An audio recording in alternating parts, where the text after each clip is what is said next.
हर हर महादेव। हमारी चैनल में आपका बहुत बहुत स्वागत है। जैसा कि आपने टाइटल में देखा है कि आज का हमारा वीडियो रहेगा लास्य नृत्य के ऊपर, यानी कि हमारी ट्विन फिल्म जर्नी में इस नृत्य का क्या महत्व है। तो आप सब सोच रहे होंगे कि ट्विन फिल्म जर्नी में नृत्य का क्या काम है और ये वीडियो मैं क्यों बना रही हूँ। तो पहले तो मैं भी यही सोच रही थी कि मुझे ये वीडियो बनाना चाहिए या नहीं, लेकिन 2-3 दिन से कुछ एनर्जी भी ऐसी करंट एनर्जी आ रही है। तो जो करंट एनर्जी है वो मैं किस तरह से आपको अच्छे से समझा पाऊँ। जब मेरे दिमाग में ये आया तो कंटिन्यू मेरे सामने लास्य नृत्य के वीडियो दिखाए गए। तब मुझे समझ में आ गया कि ईश्वर खुद चाहते हैं कि मैं ये वीडियो बनाऊँ और इसके माध्यम से आपको अभी की जो करंट एनर्जी है डीएफ-डीएम की, वो भी आपको बताऊँ और इसके माध्यम से किस तरह से हम इस जर्नी में आगे बढ़ सकते हैं और किस तरह से इस जर्नी को हम अच्छे से डीपली समझ सकते हैं। तो इसीलिए मैंने ये वीडियो बनाया है। अगर आप लास्य नृत्य के बारे में और इसका जो हमारी जर्नी में क्या इम्पोर्टेंस है वो जानना चाहते हैं तो ये वीडियो आप पूरा ज़रूर देखें। तो चलिए शुरू करते हैं। लास्य नृत्य क्या है? सबसे पहले तो मैं ये बता दूँ कि हमारे इंडिया के कल्चर में आपने भी सुना होगा कि क्लासिकल डांस फॉर्म होते हैं बहुत सारे, जिसके बहुत सारे नाम हैं अलग-अलग। तो उनमें से एक है लास्य नृत्य। तो इसकी शुरुआत सबसे पहले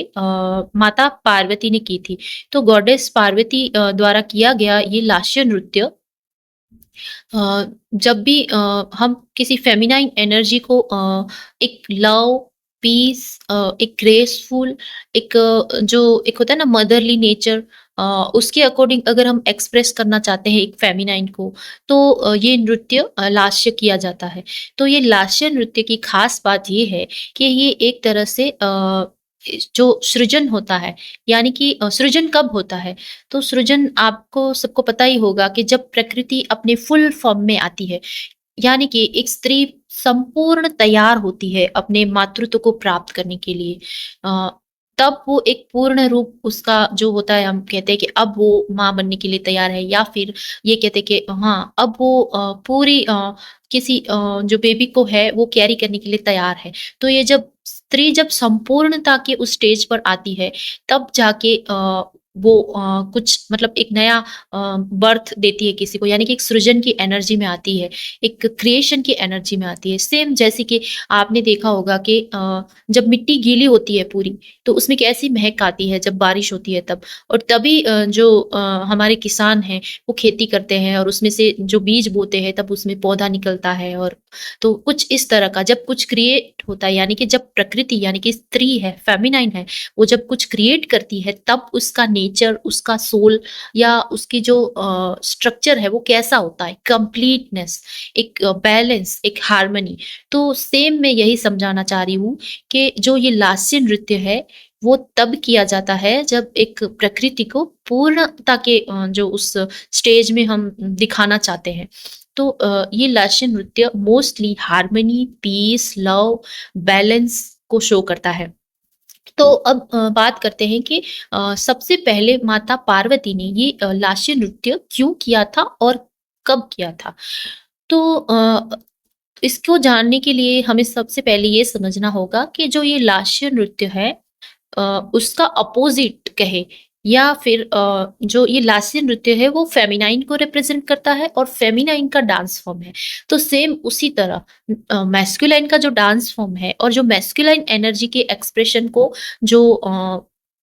एक्सप्रेस करता है वो डांस फॉर्म है तांडव, जिसको हम बोलते हैं कि शिव जी का तांडव। तो तांडव के भी बहुत सारे प्रकार हैं, बहुत सारे फॉर्म हैं, लेकिन जो अ,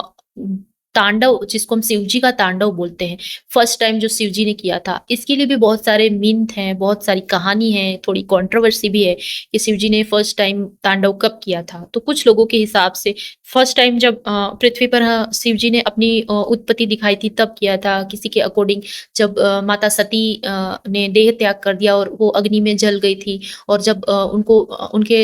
मतलब उनके देह को सुदर्शन चक्र से भगवान विष्णु ने खत्म कर दिया था। तो जब भगवान विष्णु ने माता सती के देह को अपने सुदर्शन से अलग कर दिया था और जो उनके अंग हैं वो धरती पर जब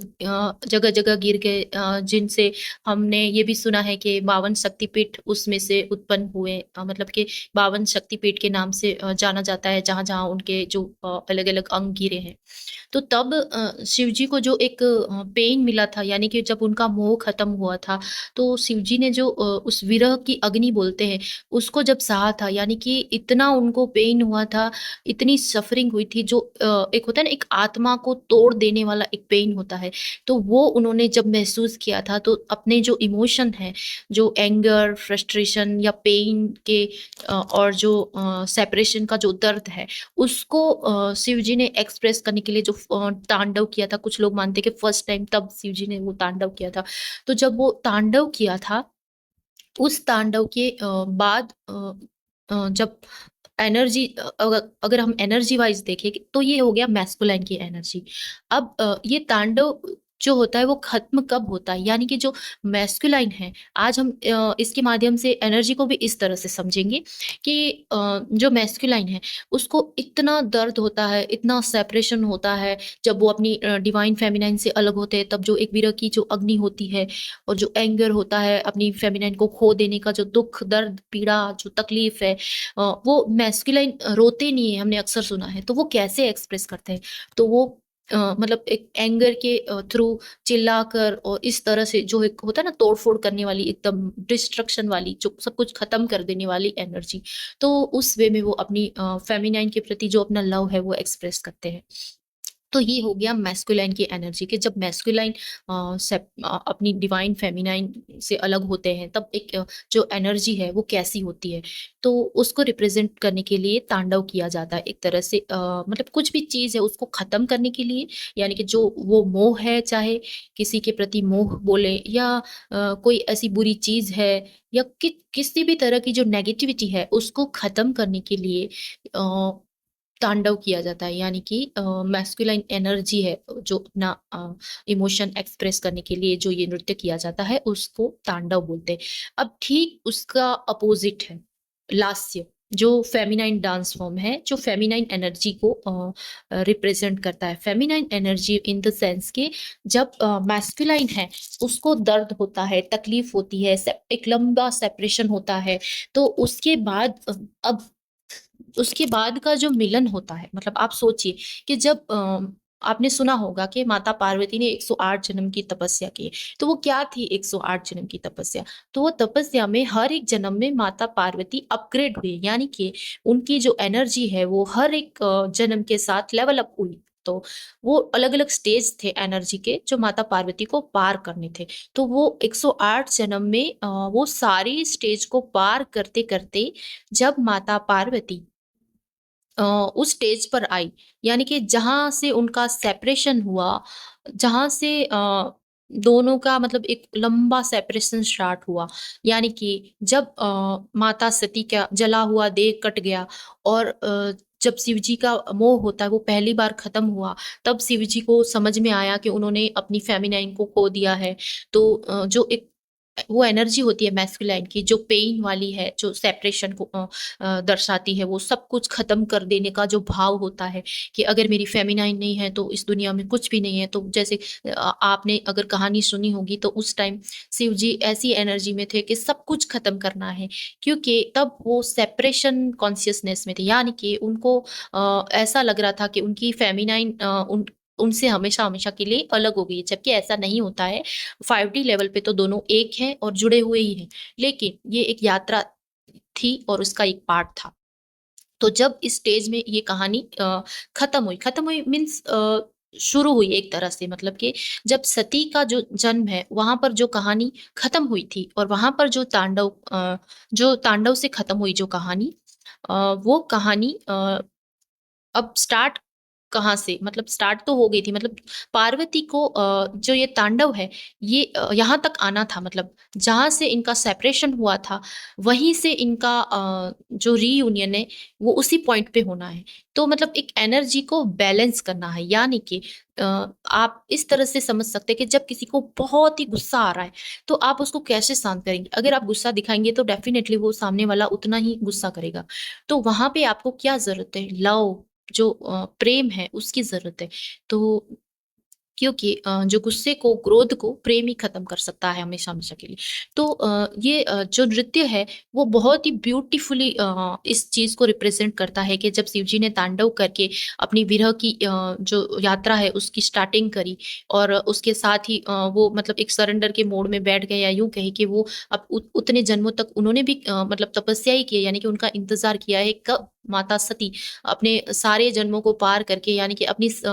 ऊर्जा को इतनी वापस इस लेवल तक वो ले आए। तो 108 जन्म तक जब माता पार्वती अपनी ऊर्जाओं को ऊपर उठा के, यानी कि एक इनर वर्क के थ्रू वो इतना प्योर होते-होते जब इस स्टेज पर आई, यानी कि वो अपनी मैस्कुलाइन एनर्जी को मतलब बैलेंस कर सके। यानी कि जब शिव जी तांडव करे तो उनको वो प्रेम से, अपने समर्पण से, अपने जो एक होता है ना एक लव की जो पूरी प्योरली एनर्जी है उसके साथ उनको वो नर्चर कर सके। उस लेवल तक माता पार्वती को आने के लिए, उस एनर्जी के साथ मैच करने के लिए माता पार्वती को बहुत सारी तपस्या करनी पड़ी थी, और जब माँ पार्वती बहुत सारी तपस्या करके इस लेवल तक पहुँची, जब फर्स्ट टाइम, तब शिव जी ने उनके साथ मिलकर लास्य किया। यानी कि माता पार्वती ने जो शिव जी के तांडव वाली जो एनर्जी है उसको अपनी लास्य तांडव वाली एनर्जी के साथ मैच किया, यानी कि मैस्कुलाइन और फेमिनाइन एनर्जी का बैलेंस हुआ। तो एक तरह से अगर आप इस पॉइंट पर डीपली अगर आप थॉट रखें या डीपली कनेक्टेड होंगे तो आपको समझ में आएगा कि मैं यहाँ पर क्या कहना चाह रही हूँ। तो जो ये लास्य नृत्य है उसका एक और मीनिंग ये भी है कि जब फेमिनाइन और मैस्कुलाइन एनर्जी अपनी पीक पर आती है, यानी कि अपनी चरम सीमा पर आती है, और जब तांडव और लास्य दोनों एक साथ होते हैं, तब क्या होता है? तो आपको समझ में आएगा कि एक डेथ और रीबर्थ की प्रोसेस होती है। मतलब कि इस कहानी में आपको अच्छे से समझने के लिए मैंने एक वीडियो भी डाला है, जो सेम जो मैं आज इस वीडियो के थ्रू आपको बताना चाह रही हूँ। अगर आप वो वीडियो देखेंगे तो आपको पूरा समझ में आ जाएगा कि मैं क्या कहना चाहती हूँ। तो मैंने डिस्क्रिप्शन बॉक्स में वो वीडियो डाल दी है, आप एक बार वो ज़रूर देखना। आपको बहुत अच्छा लगेगा और आप जो मेरी बातें हैं उसको बहुत ही डीप लेवल तक समझ पाएँगे। तो अब इस नृत्य के माध्यम से मैंने आपको ये समझाने की कोशिश करी है कि लास्य नृत्य और जो तांडव नृत्य है वो एक्चुअली में क्या है, और इन दोनों का हमारी ट्विन फ्लेम जर्नी में क्या महत्व है। तो महत्व की अगर हम बात करें तो नृत्य तो एक होता है ना 3D का एक्सप्रेशन है। मैं इस 3D के जो डांस फॉर्म है इसके माध्यम से मैं आपको जो 5D की एनर्जी है वो बताना चाह रही हूँ। ये 5D में एक्चुअली में क्या होता है? तो अब बात करेंगे इस दोनों नृत्य दोनों डांस फॉर्म के माध्यम से करंट एनर्जी और अभी की जो एनर्जी चल रही है, या फिर जब एक डिवाइन फेमिनाइन अपनी बैलेंस, अपनी हार्मनी, अपने पीस में आती है, तब क्या होता है और वो कब आती है? तो जो अभी की हमारी करंट एनर्जी है, और जब ये नृत्य यानी कि ये जो लास्य का जब स्टेज आता है, मैं 5D लेवल की एनर्जी की बात कर रही हूँ। मैं यहाँ पर कोई 3D डांस मतलब नहीं सिखा रही हूँ आपको। मैं जस्ट डांस के थ्रू आपको ये बताना चाह रही हूँ कि जो ये दोनों का जो मिलन होता है, मतलब परमात्मा और प्रकृति का, इसमें जो ये लास्य और जो तांडव है उसका क्या महत्व है। तो मैंने बहुत हद तक कोशिश करी है ये समझाने की। एक बार मैं और आपको ये बताऊँ कि एक्चुअली में वो क्या होता है। तो अगर हम नृत्य की बात करें तो जैसे माता पार्वती ने शिव जी के सारे जो भी एंगर है, वो फ्रस्ट्रेशन है, वो दुःख, दर्द, पीड़ा है, तकलीफ है, जो वेदना हम जिसको बोलते हैं, जो डिस्ट्रक्शन वाली एनर्जी है, उसको पूरा अपनी लव, अपनी फीलिंग्स, अपनी डिवाइनिटी और अपना जो समर्पण है, जो अपना सरेंडर वाला भाव है, उसके माध्यम से उन्होंने वो सारी एनर्जी को एक तरह से इसमें लव, पीस एंड जॉय की और एनलाइटनमेंट की जो एनर्जी होती है उसमें पूरा कन्वर्ट कर लिया। अब इस पॉइंट पर अगर हम इसको समझें तो जब डिवाइन मैस्कुलाइन, डिवाइन फेमिनाइन की कुंडलिनी जब अवेकन होती है, यानी कि डिवाइन मैस्कुलाइन और डिवाइन फेमिनाइन दोनों अपनी कुंडली शक्ति है उसको जागृत करके पूरा परमात्मा के साथ मिलन करके यानी कि डिवाइन के साथ यूनियन करके जब वो वापस आते हैं यानी कि एक दोनों एक एक दूसरे में मर्ज होते हैं, जब वो 5D लेवल पे एक दूसरे से जुड़ते हैं, उस स्टेज पर ये नृत्य होता है। यानी कि 5D लेवल पे मतलब होता है ये एक तरह से लास्य और तांडव जिसको मैं बोलती हूँ। तो जब उनका रीयूनियन होता है 5D लेवल पर, बाद में 3D में भी दिखता है, मतलब उस वे में नहीं बता रही मैं। तब उस पॉइंट पर जो एक भाव होता है, जो एक फेमिनाइन और एक मैस्कुलाइन के जो भाव होते हैं, जो उनकी फीलिंग्स होती हैं 5D लेवल पे, मैं वो बताना चाह रही हूँ। तो क्या होता है? तो ये एनर्जी आज की करंट एनर्जी भी है और ये सिर्फ़ और सिर्फ़ उन लोगों को अच्छे से समझ में आ रही होगी, जो अपना बहुत सारा इनर वर्क करके स्टेज पर आ चुके हैं या फिर आने वाले हैं। तो अभी ये एनर्जी की बात करें तो अभी कुछ ही दिनों पहले मैंने आपको बताया था कि कैसी एनर्जी चल रही है। तो आपको मैंने उसमें बताया था कि बहुत सारी क्राइंग, पर्जिंग हो रही है यानी कि डिवाइन पूरा जो मैस्कुलाइन और फेमिनाइन है, उन दोनों को सारे लेसन सिखा चुके हैं और दोनों ने काफ़ी हद तक मतलब समझ लिया, इस जर्नी को एक्सेप्ट कर लिया है, एक-दूसरे को एक्सेप्ट कर लिया है, पूरे सरेंडर मोड में आ चुके हैं। तो उस टाइम पूरा कैसा बैलेंस होता है मतलब एक डीएफ डीएम पूरे टोटली बैलेंस हो चुके हैं अभी करंट की एनर्जी में। जो पिछले दिनों में उन्होंने जो भी फेस किया था, जो भी उनके साथ कार्मिक पैटर्न दोहराई जा रही थी या जो भी उनकी कार्मिक साइकिल एंड हो रही थी, तो एक होता है ना एक बहुत सारा दुख दर्द पीड़ा और तकलीफ के बाद एक खुशी मिलती है, तो सेम उस तरह की एनर्जी अभी चल रही है। तो जो डिवाइन मैस्कुलाइन है, उन्होंने भी पूरा अपने डिवाइन को सरेंडर करते हुए अपनी जर्नी को और अपने डीएफ को एक्सेप्ट भी कर लिया है और ये मान लिया है कि हाँ, यही मेरी डीएफ है और मुझे आगे इसी के साथ ही कंटिन्यू करना है। यानी कि एक कमिटमेंट वाली एनर्जी वैसी भी मुझे एनर्जी पिक हो रही है। रीयूनियन की अगर हम एनर्जी की बात करें तो 3D पे तो ये जब रीयूनियन अपनी-अपनी टाइमलाइन के हिसाब से जिसका जब होना होगा तब होगा। लेकिन 5D लेवल पे अभी मुझे बहुत ये एनर्जी मैं पिक कर पा रही हूँ कि 5D लेवल पे जो डिवाइन फेमिनाइन और डिवाइन मैस्कुलाइन है, वो अभी जो मैंने इस नृत्य के माध्यम से समझाया कुछ इसी तरह की एनर्जी में है दोनों। तो जो उसका जो फेमिनाइन है वो समझ पा रही है कि अभी पिछले कुछ दिनों में भले उनका कॉन्टैक्ट हो या ना हो, लेकिन अगर वो पूरे टोटल साइलेंट ज़ोन में है तो भी जो फेमिनाइन है वो टेलीपैथिकली या अपनी सोल के थ्रू वो डिवाइन मैस्कुलाइन को बहुत अच्छे से समझ पा रही है, उसकी फीलिंग को बहुत अच्छे से फ़ील प कर पा रही है कि वो अभी कुछ दिनों में किस परिस्थिति से या किस सिचुएशन से वो उभर आए, यानी कि किस तकलीफ से वो गुज़रे थे, उनको क्या-क्या प्रॉब्लम हुई थी, वो उनको जो पेन है, उनका जो एंगर है, जो होता है ना एक बहुत सारा किसी रेगिस्तान में बहुत जो गर्मी होती है उस तरह से मतलब एक तपती रेगिस्तान में जब एक बारिश होती है तब कैसा फ़ील होता है। तो सेम फेमिनाइन है वो सोल लेवल पे अपने मैस्कुलाइन को पूरा अनकंडीशनल लव दे रही है, पूरा एक समर्पण भाव रख रही है। उसने भी अपने डीएम को समझ लिया है और डीएम को सोल लेवल पे कहीं न कहीं माफ़ कर दिया है क्योंकि कुछ दिनों से ये एनर्जी चल रही थी जैसे कि जो डिवाइन मैस्कुलाइन है उनको बहुत रिग्रेट था, उनको डर भी था कि उन्होंने जो भी गलतियाँ करी है उसके लिए क्या उनकी डीएफ उन्हें माफ़ करेगी या नहीं करेगी, कुछ इस तरह से और उनको थोड़ी जो क्राइंग, पर्जिंग वो सब एनर्जी उनमें जो होता है ना फ्रस्ट्रेशन वो सब उसमें भरा था। तो अब धीरे-धीरे सोल लेवल पे दोनों हार्मनी में, बैलेंस में और पीस में आ रहे हैं और साथ ही साथ जो फेमिनाइन है वो अपने मैस्कुलाइन को इतना नर्चर कर रही है, इसकी वजह से दोनों की एनर्जी काफ़ी बैलेंस हो चुकी है। इसीलिए बहुत स आने वाले टाइम में दोनों का रीयूनियन भी हो सकता है। तो बस अभी तो यही एनर्जी चल रहा है।